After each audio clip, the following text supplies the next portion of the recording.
Dr. Steve Ogida, who is the National Coordinating Consultant at NIRSAL, talking about the new NIRSAL Microfinance Bank. Thank you.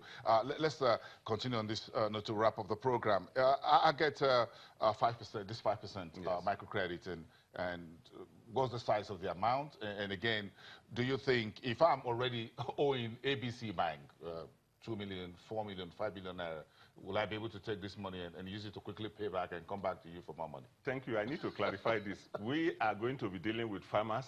We are going to be dealing with MSMEs and those naturally excluded because of the structure of the present financial system, the deposit money banks in the city. But we are not going to refinance any existing debt.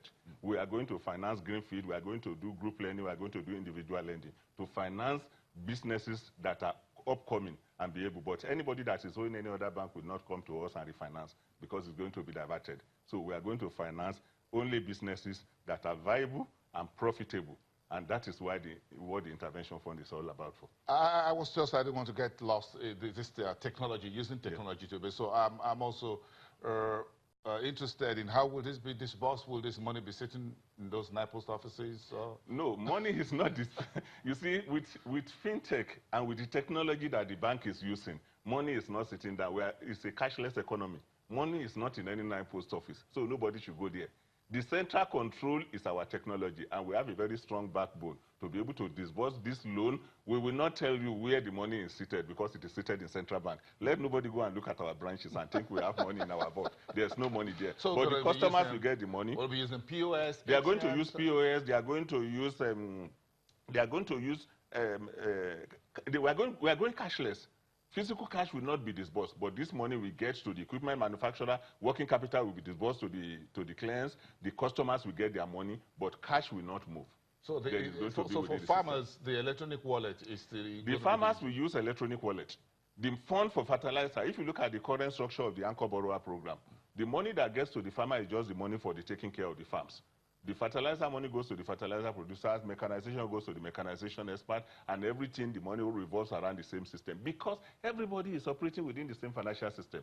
You have the farmer, you have the anchor, you have the mechanization expert, you have the fertilizer suppliers. Everybody gets his own part of the money, and at the end of the day, the farmer gets the service. So we are not going to give cash to somebody, and then this person now takes the money and go, technically, as they say, go and marry another wife. Disappear. So the money is not going to disappear. And this bank is driven extremely by technology, profitability, efficiency, and we keep our cost as low as possible. And we are not competing with anybody. We are bringing in the people to be able to collaborate. In terms of how the new National Microfinance Bank work with the broader economy. Yes. The NIRSAL Microfinance Bank is just part of the broader economy. All we are doing is that we are going to where the commercial banks are not going to, the rural areas. We are going to serve the people that could not be served by the deposit money bank because they don't have asset, because they don't have collateral, and because they live in places where those banks don't exist. That is why we are going to meet them there and serve them. So would you be, at any point, be working with the collateral registry and a few other agencies? Precisely, we've been working with the collateral registry because all our customers, as they are coming into the bank, we are enrolling them within the BVN to capture them within the financial sector for financial inclusion. Then there are assets that we are procuring for them, for example, a processing plant and any other movable asset that we are going to get for this client, we register them with the collateral registry. Upfront, so that they will now be able to, a lien is put on them for them to be able to repay their loan. And then the capacity of these clients are built. So if I step, in practical terms, if I step forward to do a rice meal or cassava meal, and I say, look, I want to buy 1, 2, 3, 4, 5, 10 equipment and whatever, you're not giving the cash to me? No, the cash will not be given to you. The cash will be, you will bring your invoice, and it will be looked at and then seen that it is very feasible and it is okay, then the equipment manufacturer is paid to supply you the equipment. And the equipment manufacturer will not get 100% of the money. You will get part of the money, install the equipment. When the equipment is working and everything is okay, then that is when he gets his own money. And that equipment, before even the installation, is already registered in the collateral registry. So in whose names will the asset be registered? It will be registered in the name of NIRSAL Microfinance Bank until when the loan is fully repaid. Until I finally pay. So if I pay back in a year or 5 years, then the asset in the collateral registry now goes under my name or my company's name. Under your name. So you're warehousing and putting a lien on the asset.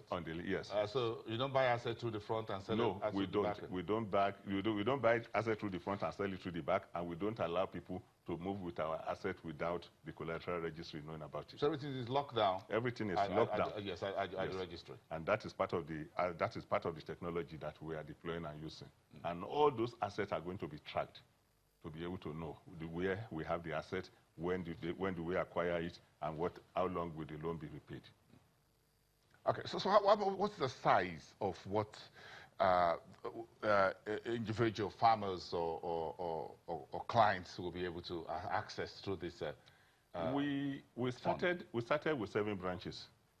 Within the next 1 month, we are going to 50 branches and we are going to 120 branches. Already, we have registered about 2 million farmers, and those are the already made. And then the people that have applied for HAXME fund, in the past, all of them have been uploaded into the system. Which is the agri small and medium enterprise. Which is another fund sitting with the central bank. Sitting with the central bank. And what the central bank has promised is to move all these intervention funds to the bank so that the speed of the disbursement and the disbursement effectiveness will be faster. And then we'll be able to reach more rural areas and we'll be able to cover the entire country. So we are looking at the possibility of reaching between 2 to 5 million farmers within the next 2 to 3 years. How easy will it be for farmers that are, or folks in the rural areas who are literate, half literate, to pass through? Will it be through the doors of NIRSAL Microfinance, or it's going to be the needle's eye? You see, it's not going to be needle's eye, because we have our project monitoring. I want to know how wide the door will be. Let me tell you. Always an issue. Let me tell you with how folks wide. filling forms and say they're going to wait for 1 month, 6 months, 1 year. Let me tell you they're how not getting the credit. As of today, NIRSAL has project monitoring, reporting, and remediation offices in all the 37 states, including FCT, 36 plus 1. And these project monitoring, reporting, and remediation offices are already working in all the local governments. If you travel in the rural areas, you see NIRSAL vehicles.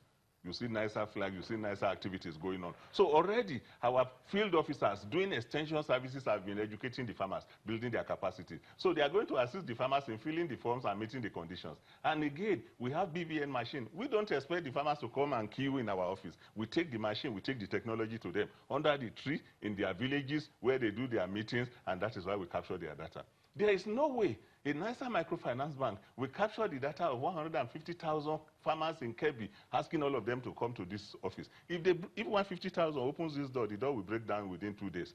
So we take these activities to them, organize them into groups under the tree, register them. Over a period of 2 to 3 days, we've been able to capture 250,000. We move to another location. We have our vehicles, we have our technology, we have the equipment, and we have the staff that are already doing the job on the field. And that is why substantial part of the support, technical, human resource that is driving the NIRSAL Microfinance Bank, they are coming from the NIRSAL PMROs, Project Monitoring Reporting Offices. And that is the technology. And those are well experienced. I'm going to try and catch up with some of your folks at the village square. Honestly, you need to catch them at the village square. I need to meet them. Yes, you need to meet them on the field. I thank you very much. It's good to have you here, trying to unpack the new National Microfinance Bank. It's an initiative of the Central Bank of Nigeria and the Bankers Committee, and of course, this is going to be unveiled. It's going to be a major bottom of the pyramid credit microfinance business in Nigeria, all working for the real sector of the economy.